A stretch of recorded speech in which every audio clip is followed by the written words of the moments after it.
Gentry, if you want to get us started with your story and what your goals were for the Parkinson's policy forum. Yeah, thanks, Rose. Yeah,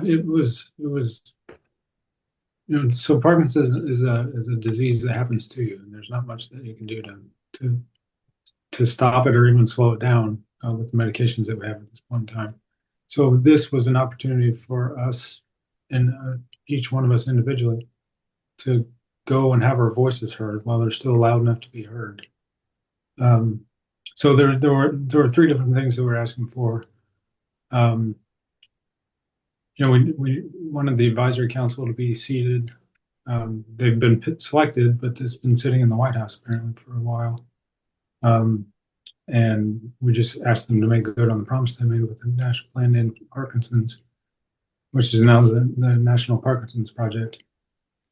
We asked for that. We asked for $600 million in funding by fiscal year 2028.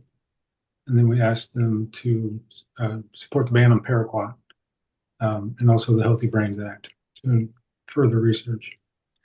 So to do that, we told our stories, our own personal stories, which tried to connect with the congressmen that we met with, just to tell them that this is real. This happens to real people. So my story was, my name is Gentry Dodd. I'm here as a physician, a husband, and a father of two boys, and as a person living with Parkinson's disease.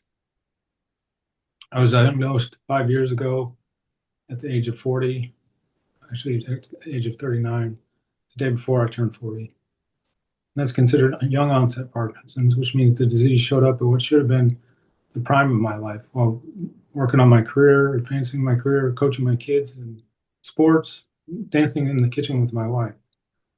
Instead, Parkinson slowly inserts itself into everything. In many ways, I'm fortunate.